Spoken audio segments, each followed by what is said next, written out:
ඔයාලත් Wi-Fi 5 lens කැමරාවක් අරගත්ත නේද? Wi-Fi 5 lens කැමරාව අරගත්තා නම් ඒකේ ඇප් එක රෙජිස්ටර් කරගන්න විදිය මේ වීඩියෝ එකෙන් ඔයාලට බලන්න පුළුවන්.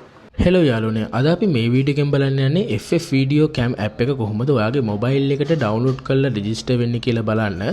මුලින්ම ඔයාගේ මොබයිල් එකේ App Store එකට යන්න.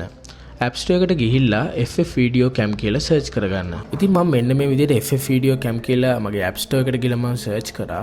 ඉතින් FF Video Cam කිව්ව ගමන්ම ඔයාලට සර්ච් බාර් එකේ සජෙස්ට් වෙන්නත් පුළුවන්. ඉතින් මෙන්න මේ විදිහට FF Video Cam කියලා සර්ච් කරාන් පස්සේ ඔයාලට පේනදී දෙවෙනිට ආපු ඇප් එක.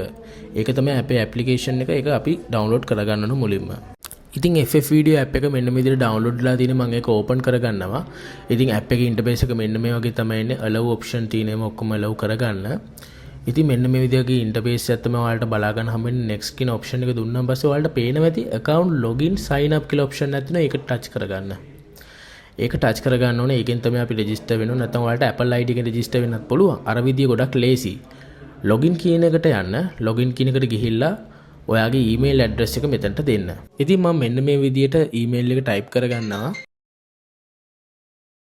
Gmail එක type කරගත්තෙන් පස්සේ ඊළඟට next කියන එක click කරගන්න. next කියන එක දුන්නාන් පස්සේ ඔයාලට බලා ගන්න පුළුවන්.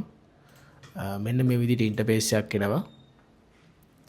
ඉතින් ඔතන අපි හරියටම picture එක හරියටම complete කරන්න ඕන. ඒ complete කරාන් පස්සේ අපේ Gmail එකට verification code එකක් එනවා. ඉතින් මගේ Gmail එකට දැන් verification code එක ඇවිල්ලා ඇති. ඒ ආපු verification code එක FF Video digital verification code එක දෙන්න ඕන තැනට දෙන්න. ඊට පස්සේ අපිට බලා ගන්න පුළුවන් password එකක් දෙන්න එනවා. ඉතින් අපි ඉතින් sign up කියන තැන ගිහිල්ලා please enter password කියන තැනට password එකක් දෙන්න ඕන. උඩ ඔප්ෂන් එකට දෙන පාස්වර්ඩ් එකම යට එකටත් ඒ විදිහටම ටයිප් කරගන්න. ඉතින් මම මෙන්න මේ විදිහට මගේ පාස්වර්ඩ් එක ටයිප් කරගන්නවා. ඔයාලට ගැලපෙන විදිහට පාස්වර්ඩ් එක දාගන්න. ඉතින් පාස්වර්ඩ් එක දුන්නාන් පස්සේ ඔයාලට ඉන්ටර්ෆේස් එක මෙන්න මේ විදිහට තමයි බලා ගන්න පුළුවන් වෙන්නේ. ඉතින් මේ ඇප් එක හදාගන්න එක ඇත්තටම හරිම ලේසි. දන්නේ නැති දෙයක් තිබ්බොත් අනිවාර්යෙන් කමෙන්ට් එකක් දාන්න. ඒ වගේම channel එක subscribe කරලා තියාගන්නත් අමතක කරන්න එපා.